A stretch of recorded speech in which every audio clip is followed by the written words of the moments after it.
Hello' everyone, মই মুনামী দাস। আমি আমাৰ আগৰ ছেশ্যনত অধ্যায় 4 ছেকেণ্ড পাৰ্টৰ শিক্ষা মনোবিজ্ঞান আৰু ইয়াৰ অধ্যয়নৰ গুৰুত্ব এই অধ্যায়ৰ এটা বিষয়বস্তু আলোচনা কৰিছিলোঁ। সেইটো শিক্ষা মনোবিজ্ঞানৰ পদ্ধতিবোৰ। আমি শিক্ষা মনোবিজ্ঞানৰ প্ৰধান 3টা পদ্ধতি আছিলে। সেইটো অন্তদৰ্শন, পৰ্যবেক্ষণ আৰু পৰীক্ষণ পদ্ধতি। ইয়াৰ বাহিৰেও ইয়াৰ আৰু বহু পদ্ধতি আছিলে। আমি ইয়াৰ ভিতৰত অন্তদৰ্শন পদ্ধতি আলোচনা কৰিছিলোঁ। আজি আৰু এটা পদ্ধতি আলোচনা কৰিম, সেইটো হ'ল পৰ্যবেক্ষণ পদ্ধতি। কোনোবাই যদি এই ছেশ্যন প্ৰথমবাৰৰ বাবে জইন কৰিছে, please subscribe the channel and press the bell icon that you can get future videos. ভৱিষ্যতৰ যোনবোৰ ভিডিঅ' আহে সেইবোৰ পাব পৰা, সেইকাৰণে ছাবস্ক্ৰাইব কৰি দিবা আৰু বেল আইকন প্ৰেছ কৰি দিবা। ষ্টাৰ্ট কৰোঁ। ইয়াত প্ৰশ্ন এনেধৰণৰ দিব পাৰে যে শিক্ষা মনোবিজ্ঞানৰ নিৰীক্ষণ বা পৰ্যবেক্ষণ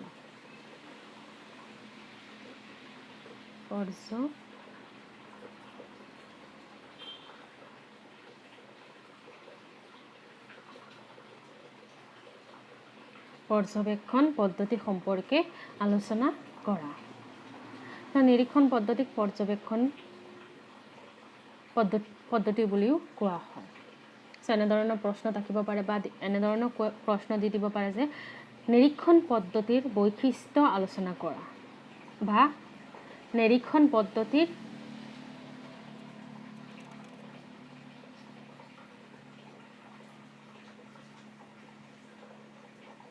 সুবিধা আৰু অসুবিধা সম্পৰ্কে আলোচনা কৰা বুলি দি দিব পাৰে।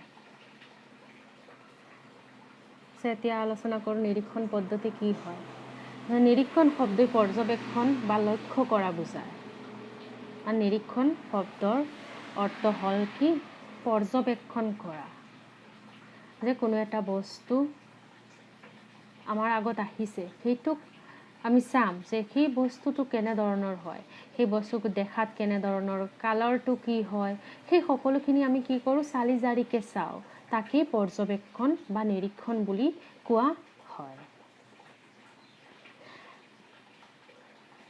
এজন ব্যক্তিৰ মানসিকতা প্ৰকাশিত হয় তেওঁৰ দেখুওৱা আচৰণৰ মাধ্যমেৰে। নিৰীক্ষণ পদ্ধতিয়ে ব্যক্তিৰ প্ৰদৰ্শিত বাহ্যিক আচৰণসমূহ নিৰীক্ষণৰ জৰিয়তে মানৱ মনৰ স্বৰূপ অধ্যয়ন কৰিবলৈ চেষ্টা কৰে। মানে নিৰীক্ষণ পদ্ধতি কি হয়?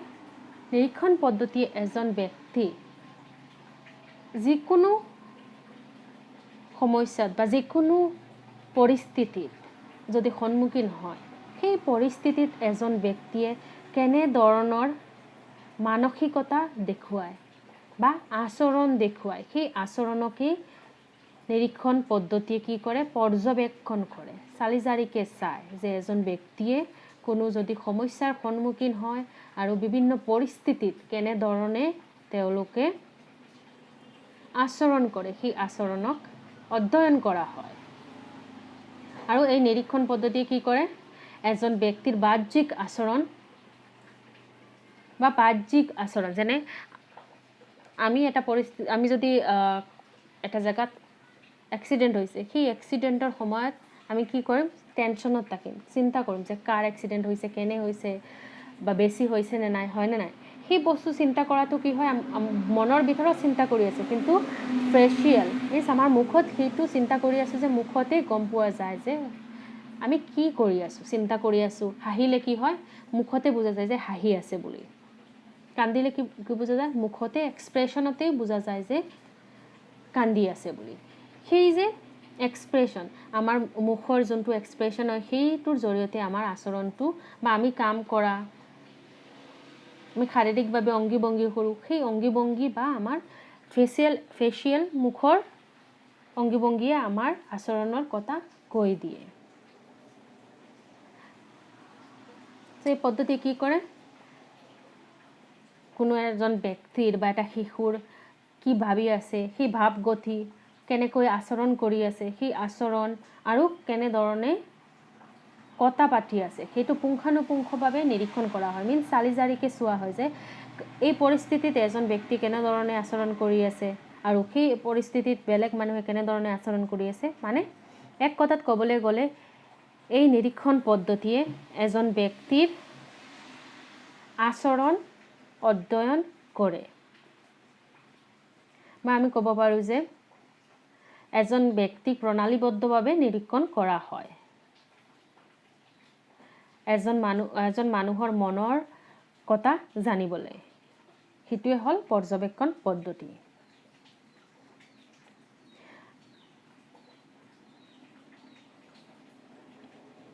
এতিয়া ইয়াৰ কি প্ৰকৃতি বা বৈশিষ্ট্য থাকিব পাৰে পৰ্যবেক্ষণ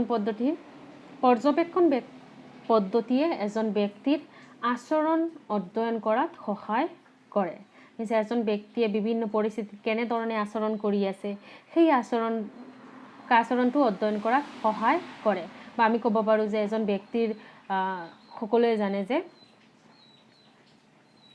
স্কুলত বা কলেজত গ'লে সেই ক্লাছৰুমৰ ভিতৰত বেলেগ এটা আচৰণ থাকে আৰু ঘৰত আহিলে বেলেগ এটা আচৰণ হয় আৰু তেওঁলোকে যদি ফ্ৰেণ্ডৰ লগত থাকে তেওঁলোকৰ কি হয় বেলেগ এটা আচৰণ হয় সেই সকলোখিনি আচৰণৰ অধ্যয়ন কৰে পৰ্যবেক্ষণ বা নিৰীক্ষণ পদ্ধতিয়ে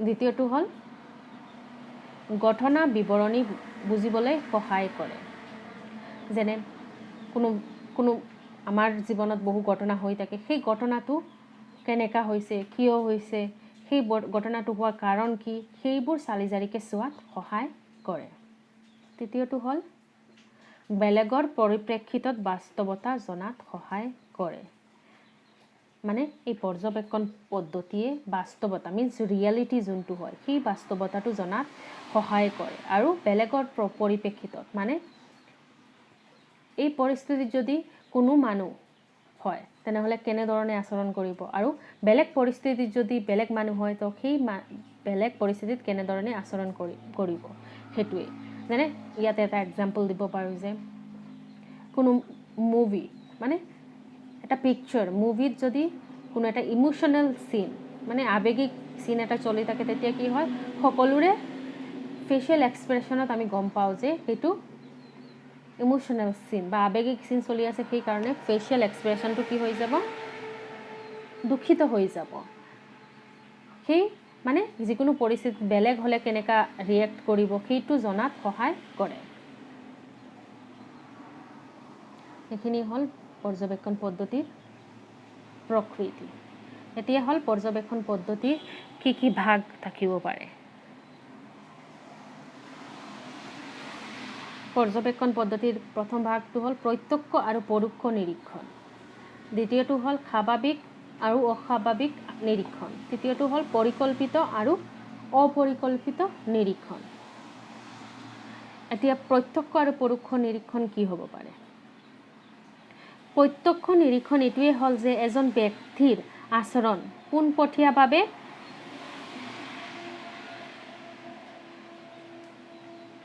অধ্যয়ন কৰা হয়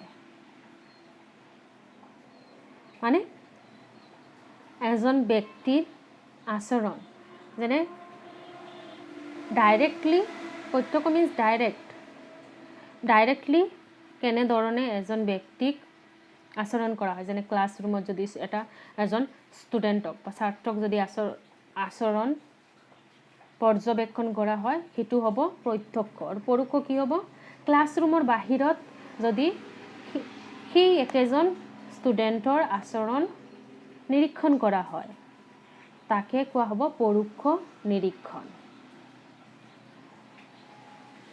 দ্বিতীয়টো হ'ল স্বাভাৱিক আৰু অস্বাভাৱিক নিৰীক্ষণ স্বাভাৱিক নিৰীক্ষণ কি হ'ব স্বাভাৱিক বা প্ৰকৃতিৰ নিৰীক্ষণ ব্যক্তিৰ আচৰণ স্বাভাৱিক অৱস্থাত অধ্যয়ন কৰা হয় মানে নিয়ন্ত্ৰিত পৰিৱেশত যোনটো পৰিস্থিতিত এজন ব্যক্তিৰ আচৰণ নিৰীক্ষণ কৰা হয় তাক স্বাভাৱিক আচৰণ বুলি কোৱা হয় মানে আমি ক'ব পাৰোঁ যে এজন পৰীক্ষাগাৰত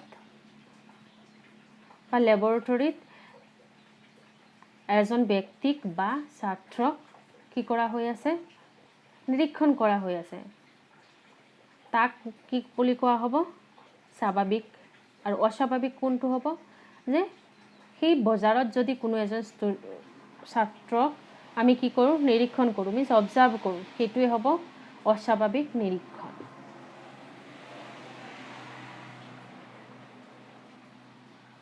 নেক্সট পৰিকল্পিত আৰু অপৰিকল্পিত নিৰীক্ষণ পৰিকল্পিত হ'ব যে আগতীয়াকৈ আমি পৰিকল্পনা কৰিছোঁ যে কাক আমি পৰ্যবেক্ষণ কৰিম কেনেধৰণে পৰ্যবেক্ষণ কৰিম মানে আমি আগৰ পৰাই এজন ষ্টুডেণ্ট বা কেইজনমান ষ্টুডেণ্টক কি কৰি লৈছোঁ চিলেক্ট কৰি লৈছোঁ আৰু যোনে নিৰীক্ষণ কৰিব সিও জানে যে নিৰীক্ষণ কৰা হ'ব আৰু যাক নিৰীক্ষণ কৰা হ'ব সিও জানে যে নিৰীক্ষণ কৰা হ'ব বুলি মিনছ দুইজনে আগতীয়াকৈ গম পায় যে দুইজনক নিৰীক্ষণ কৰা হ'ব সেইটো হ'ব পৰিকল্পিত অপৰিকল্পিত হ'লে হ'ব যে কোনো পৰিকল্পনা নাই যে কাক কৰা হ'ব কেনেধৰণে কৰা হ'ব হুটকৈ যোৱা হয় আৰু আমি চিলেক্ট নকৰাকৈ অবজাৰ্ভ কৰোঁ বা নিৰীক্ষণ কৰোঁ তাকে অপৰিকল্পিত নিৰীক্ষণ বুলি কোৱা হয় চ' ইয়াৰ ভিতৰত বেষ্ট কোনটো হ'ব পৰোক্ষ অস্বাভাৱিক আৰু অপৰিকল্পিত কাৰণ এই তিনিটাত কি কৰা হয় এজন ব্যক্তিৰ বা এজন মানুহৰ যোনটো তেওঁৰ স্বাভাৱিক আচৰণ সেই স্বাভাৱিক আচৰণটো আমি জানিব পাৰি কাৰণ প্ৰত্যক্ষ স্বাভাৱিক ইয়াত কি কৰা হয় হয়তো বা সেই মানুহজনে জানে যে তাক কি কৰা হ'ব নিৰীক্ষণ কৰা হ'ব বুলি যদি কোনোবাই যদি নিৰীক্ষণ কৰা হ'ব বুলি জানে তেতিয়াহ'লে কি হ'ব তাৰ আচল যোনটো আচৰণ আছে বা তাৰ প্ৰাকৃতিক স্বাভাৱিক যোনটো আচৰণ আছে সেইটো নেদেখুৱাব পাৰে